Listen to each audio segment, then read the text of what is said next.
আজকে ভিডিওতে কথা হবে যে ৩২,০০০ চাকরি কি বাতিল হবে। কেন এই নিয়ে প্রশ্ন উঠছে যখন ২৬,০০০ চাকরি মিস্টার গাঙ্গুলির যে রায় দিয়েছে কলকাতা হাইকোর্ট, তার রায়কে বহাল রেখে ২৬,০০০ চাকরি বাতিল করেছে মহামান্য সুপ্রিম কোর্ট।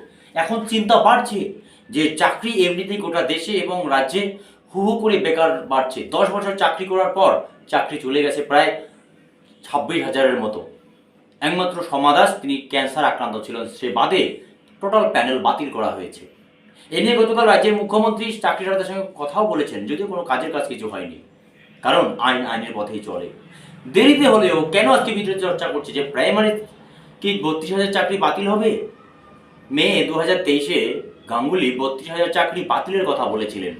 আশঙ্কা প্রকাশ করা হচ্ছে কেন বিচারপতি সৌমেন সরে গেলেন এই মামলা থেকে প্রাইমারির, সেটারই শুনানি ছিল।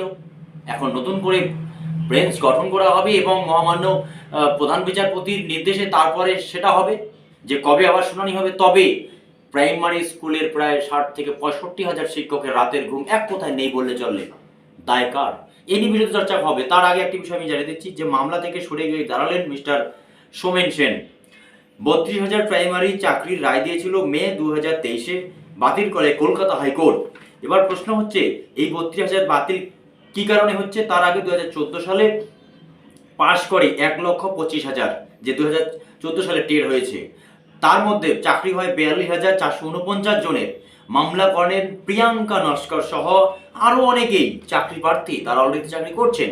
তাদের বক্তব্য ছিল যে ওই ৪২,৪৪৯-এর মধ্যে ৩২,০০০ চাকরি নাকি অবৈধভাবে এবং অপ্রশিক্ষণ, তাদের প্রশিক্ষণ ছিল না, হয়তো এখানে বিএড বা ডিএড এর কথা পরিষ্কারভাবে বলা হচ্ছে। এই পরিস্থিতিতে আর একটি সবচেয়ে বড় বিষয় হয়ে দাঁড়াচ্ছে যে মিস্টার সৌমেন সেন যে ৩২,০০০ প্রাইমারি চাকরি থাকবে কি থাকবে না তার শুনানি করতে গিয়ে কিন্তু সরে গেলেন। এখানে কিন্তু একটি বিষয় পরিষ্কার যে যেই এসএসসিতে মার্কশিট গাজিয়াবাদে পড়ে গেছে, মানে পাওয়া গেছিল, রাজ্য সরকার পক্ষ থেকে, সিবিআই এর পক্ষ থেকে, এসএসসির পক্ষ থেকে কোনো ধরনের সত্য এভিডেন্স প্রুভ করা হয়নি। এখন কিন্তু নতুন করে এই যে চর্চা শুরু হয়েছে যে তোমার ৬০,০০০ প্রাইমারি স্কুল শিক্ষক টেট ২০১৪ হওয়ার পর ১৬তে রিক্রুটমেন্ট হয়েছে, ১৭তে রিক্রুটমেন্ট হয়েছে, 18তে রিক্রুটমেন্ট হয়েছে, ধীরে ধীরে প্রায় ৬০,০০০ নিয়োগ হয়েছে। আশঙ্কার মেঘ কিন্তু যাচ্ছে না। কিন্তু এই প্রাইমারির যে টেট, সেই টেটের কিন্তু মহামান্য কলকাতা হাইকোর্ট আজকে কিন্তু রিপোর্ট চেয়েছে যে অ্যান্সার শিটটা কোথায়, মানে ওএমআর শিট কোথায়, সেটাও যেমন দেখভাল করা হবে। আর এদিকে সার্বিকভাবে কিন্তু একটি গুরুত্বপূর্ণ ব্যাপার যে এই খালি পদ, লক্ষ লক্ষ খালি পদ রয়েছে, স্কুলের অবস্থা খারাপ, সেই পরিস্থিতিতে কিন্তু এই যে শিক্ষা জাতির মেরুদণ্ড, একটার পর একটা ঘটনা যদি শিক্ষকদের চাকরি চলে যায়, শুধু জ্বালা চাকরি চলে যাওয়াটা নয়, শিক্ষার যে মেরুদণ্ড কথা বলা যায়, শিক্ষা হচ্ছে তা জাতির মেরুদণ্ড।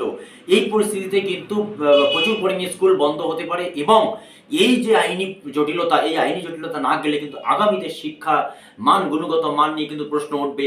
তবে হ্যাঁ, তার আগে আরেকটি বিষয় পরিষ্কার করতে হবে, এই জন্য দায় কার হাতে দায় বর্তায়, কে বা কারা, কার সহযোগিতা এইভাবে, কে কোথায় তৃণমূল কংগ্রেসের ক্ষমতা থাকলো, কে কোথায় বিজেপি থাকলো বা কংগ্রেস থাকলো, এনি পলিটিক্যাল পার্টি পাওয়ারে থাকতে পারে, কিন্তু মানুষের জীবন নিয়ে এবং শিক্ষা স্বাস্থ্য নিয়ে যারা ছিনিবিনি করে তাদের বিরুদ্ধে আমজনতা এখন কি ব্যবস্থা নেয় বা আগামীতে কলকাতা হাইকোর্ট এই বিষয়ে কি পরিস্থিতি নেয় সেটা কিন্তু এখন দেখার, কারণ ভয়ানক পরিস্থিতি সৃষ্টি হয়েছে ২৬,০০০ চাকরি চলে যাওয়ার পরে। যদি এই সমস্ত ভিডিও ভালো লাগে চ্যানেলটিকে লাইক, শেয়ার, কমেন্ট এবং সাবস্ক্রাইব করতে ভুলবেন না। আজ এ পর্যন্ত।